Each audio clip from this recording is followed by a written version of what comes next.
Lefties taking potshots at each other. I'm Brian Lilley with TheRebel.Media. Have you seen the way the NDP and Liberals are actually attacking each other lately? The left-wing parties have finally figured out that they're fighting each other as much as they're fighting Stephen Harper and the Conservatives. And the results? I have to say, it's pretty funny to watch. I'm enjoying it.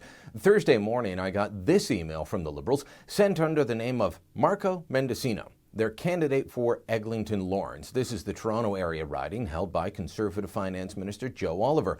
But the news release didn't attack Oliver. It attacked the NDP, Tom Mulcair, and Mulcair's candidate in the area, Andrew Thompson. Mulcair's hand-picked candidate Andrew Thompson calls cuts inevitable. What will NDP cut first? That was the headline. The Liberals want you to believe that if the NDP gets elected, they're going to gut government services. Are these guys for real? Well, they think so anyway.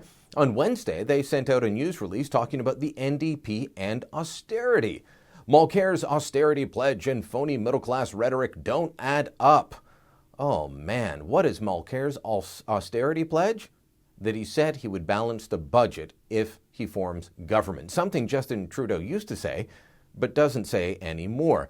The Liberal release had a long quote from Toronto Liberal MP and candidate Chrystia Freeland, which says, Thomas Mulcair talks a lot about looking out for average Canadians, but his only path to a balanced budget so quickly is massive cuts and backing away from the NDP spending promises. The choice in this election is between jobs and growth or austerity and cuts. And on the campaign trail with cameras rolling, Trudeau started taking shots at Mulcair, the man he has lost his left-wing votes to.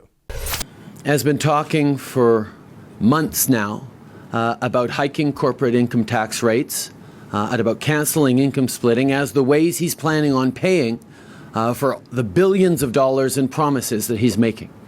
Now he's suddenly saying that those things are going to pay for balancing the budget. The fact is, Mr. Mulcair is going to have to come clean about which promises he's going to be dropping. Meanwhile, the NDP are firing back. They have sent out a number of releases attacking the Liberals and Trudeau. They point out that Trudeau has had many positions on balancing the budget, and then, sounding like the Conservatives who say he just isn't ready, the NDP say Trudeau isn't up for the job. Here's the headline: NDP reality check on balancing the budget. Justin Trudeau doesn't know where he stands. I'll read you a number of quotes.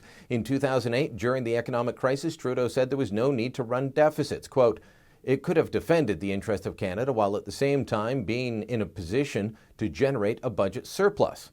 The NDP points out that in November 2010, Trudeau criticized the Conservatives for spending too much. Quote, the Conservatives managed to put Canada into deficit even before the global recession hit by increasing government spending by 18% in their first three budgets.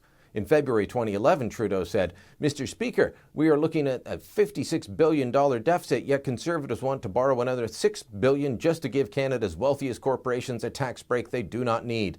And Trudeau's now against hiking corporate taxes. In February 2014, Trudeau famously said the budget will balance itself. In January 2015, CTV reported that Justin Trudeau will not say if he thinks the federal government should abandon its commitment to a balanced budget. On April 22, 2015, Trudeau said, our platform will be fully costed, fiscally responsible, and a balanced budget. And then in August, Trudeau said, we're committed to a balanced budget, but how long it takes to get there will depend on the size of the mess Mr. Harper has left behind. By the way, Trudeau was still promising a balanced budget in July. Now, when asked to clarify, Trudeau refused to clarify his budget plans. He said, and this again from the NDP news release, I've said clearly we're committed to investing in Canadians. We'll have an awful lot more to say about that in coming days. Like I said, watching this battle between the two lefty leaders is fun, but it speaks to a tight race, one in which all three parties have to battle each other. No longer is it just the top two parties trading jabs at each other. It's all of them. Now, how will this play out? Well, I think that Justin Trudeau could take some damage from the NDP, from their attacks. But Justin Trudeau trying to show that Tom Mulcair might balance the budget, that could actually help Mulcair and the NDP shed the image of woolly conservative or woolly socialist willing to tax and spend and take a command and control economy. That is, unless you do what I've done and read the NDP policy book and see what they're really all about.